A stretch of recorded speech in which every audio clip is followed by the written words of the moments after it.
نحمده ونصلي ونسلم على رسوله الكريم اما بعد فاعوذ بالله من الشيطان الرجيم بسم الله الرحمن الرحيم ان الله وملائكته يصلون على النبي يا ايها الذين آمنوا صلوا عليه وسلموا تسليما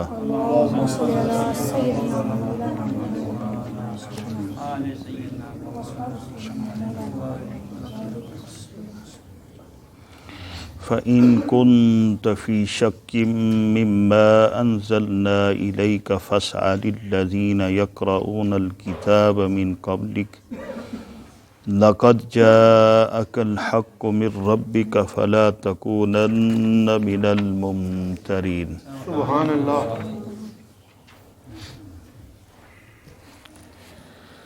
فَإِن كُنتَ فِي شَكٍّ، پس اگر ایک سننے والے تا قیامت تک آنے والے مسلمانوں سے خطاب، انسانوں سے خطاب، اے قرآن پڑھنے والے سننے والے، فی شک مما، اگر تو ہے بیچ شک کے، مما اس چیز کے بارے میں، انزلنا الیک جو اتارا ہم نے تیری طرف، جو اتارا گیا ہے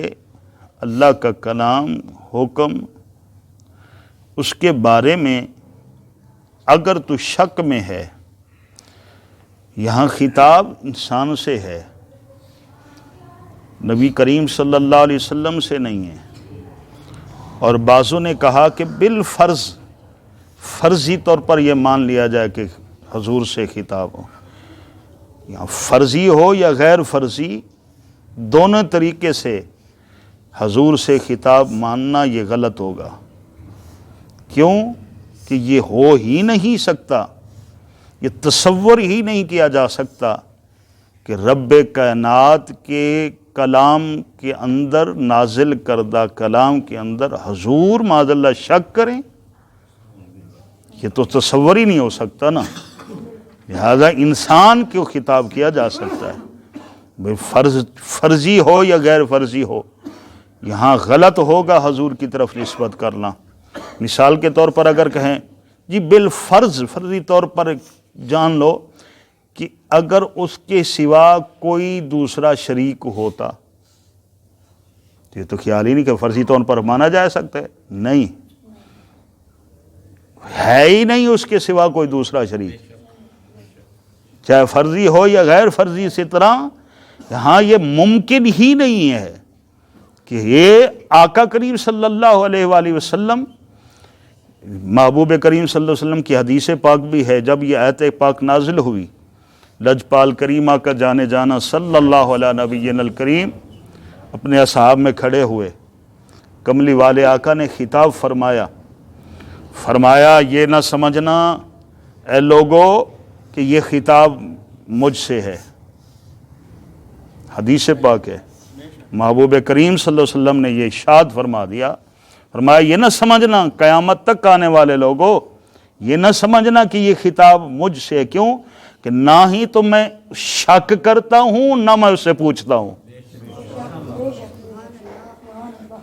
محبوب پاک کی حدیث اس بات کی تائید ہے، تو لہذا یہ خطاب حضور صلی اللہ علیہ وسلم سے نہیں ہے، یہ ان مسلمانوں سے خطاب ہے۔ اور یہاں ایک تفسیر ہے جو بعد میں بتایا جائے گا، کلام حضور کی طرف بھی نازل ہوا، اصحاب کی طرف بھی نازل ہوا، انسانوں کی طرف بھی نازل ہوا، لیکن اس نزول کی نوعیت مختلف ہے۔ حضور صلی اللہ علیہ وآلہ وسلم پر نازل ہوا، اس کی نوعیت اور ہے، صحابہ پر نازل ہوا، ان کی طرف ان کی نوعیت اور ہے، انسانوں کی طرف نازل ہوا، اس کی نوعیت اور ہے۔ یہ ایک پوری تفصیل ہے جس کے لیے وقت چاہیے۔ خطاب یہاں جو فرمایا جا رہا ہے تو یہ انسانوں سے ہے کہ مما انزلنا الیک، اس چیز کے بارے میں اگر تجھے شک ہے جو ہم نے نازل کیا ہے تیری طرف، تو انسان کو خطاب ہے۔ فَاسْأَلِ الَّذِينَ، پس سوال کر، پوچھ دیکھ ان لوگوں سے یقرؤنا جو پڑھنے والے ہیں الکتاب کتاب کو من قبلی کا تجھ سے پہلے، جو تجھ سے پہلے قرآن پڑھتے ہیں پڑھنے والے ہیں، کتاب کو پڑھنے والے ہیں، تورات زبور کے عالم ہیں، جاننے والے ہیں، ان سے پوچھ سوال کر ان کو لقد جاءک الحق من ربک، البتہ تحقیق بے شک آیا ہے تیرے پاس الحق، حق آیا ہے تیرے پاس۔ کہاں سے آیا، کہاں سے ہے یہ حق؟ من ربک، تیرے رب کی طرف سے حق آیا ہے، یہ تیرے رب کی طرف سے حق آیا ہے۔ تو پوچھو ان سے جو کہ پہلے کتاب کے پڑھنے والے ہیں۔ تو پھر فلا تکونن من الممترین، بس ان بات کی ثقیلہ سے تاکیداً حکم کیا جا رہا ہے کہ پس ہرگز نہ ہوں شک کرنے والوں میں سے۔ شک کرنا تو بہت دور کی بات ہے، جو شک کرنے والی جماعت ہے ان سے بھی نہ ہونا، یہ تاکیداً حکم دیا جا رہا ہے۔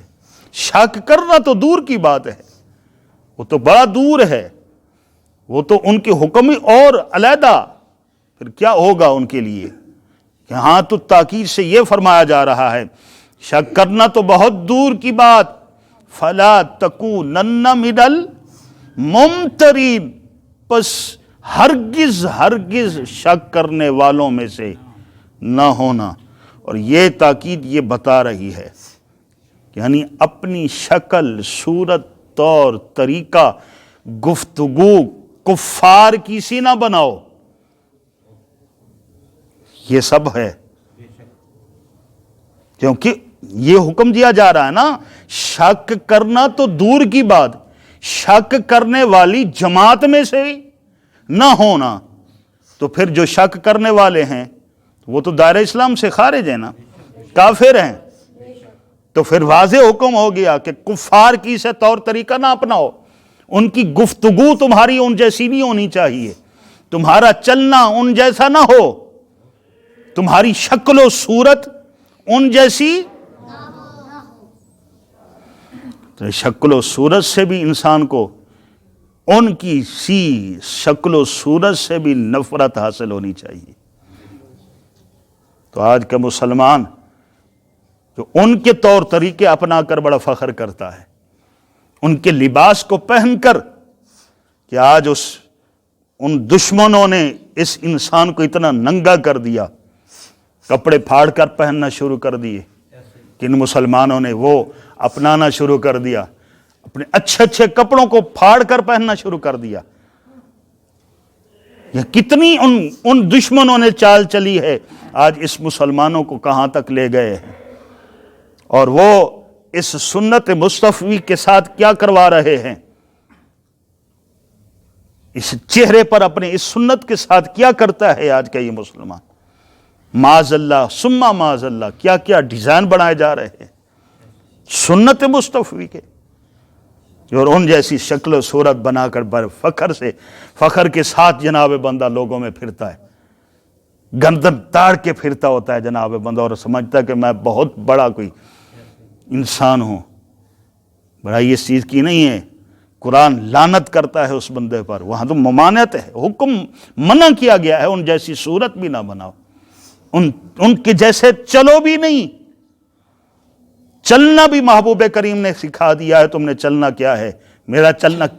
سنت کیسے بنے گا، کیسے چلنا ہے،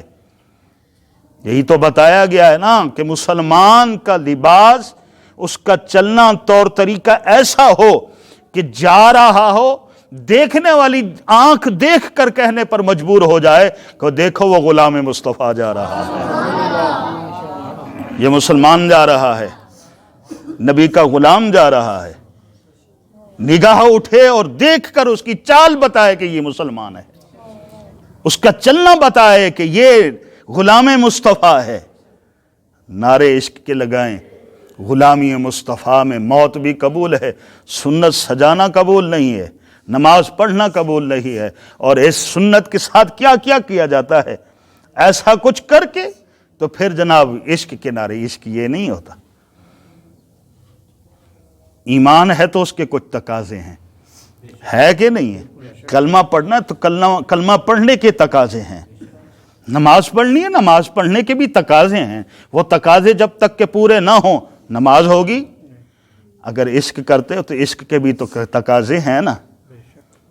جب تک کہ وہ تقاضے نہ پورے ہوں تو پھر یہ کہنا یہ کہ میں عاشق ہوں، عاشق ایسے نہیں ہے، عاشق ایسے نہیں ہوتے کہ آج ہمارا لباس ایسے ہو گیا ہے، کیسے کیسے کپڑے پہن کر وہ یہ پینٹیں وہاں تک انہوں نے پہنوانی شروع کر دی جو نہ پہننے کے برابر ہے۔ اس کی اپنی نماز تو جو کچھ ہے، تو پیچھے پڑھنے والے کی نماز بھی خراب ہوتی ہے۔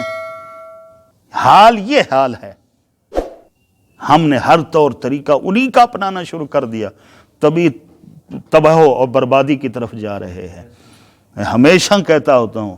ہمیشہ کہتا رہوں گا جب تک ہم اپنے آپ کو نہیں بدلیں گے وہ عزت والا مقام نہیں مل سکتا۔ ہم قرآن سے دور ہو گئے، نبی کی باتوں سے دور ہو گئے، ہمارے پاس فحاشی کے لیے وقت ہے، قرآن پڑھنے کے لیے وقت نہیں ہے، گانے سننے کے لیے وقت ہے، قرآن سننے کے لیے وقت نہیں ہے، ذکر مصطفیٰ کرنے کے لیے وقت نہیں ہے، محفل سجائی جائے اور اس کے لیے خصوصی طور پر دعوت دی جائے تو وقت نہیں ہوتا،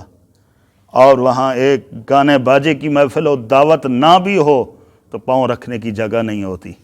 بن بلائے پہنچ جاتے ہیں۔ اور میں ہمیں کہتا ہوں نا، یہ انسان وہ انسان اس حد تک چلا گیا ہے کہ نیکی مفت میں بھی نہیں کرتا اور گناہ پیسے دے کر خریدتا ہے،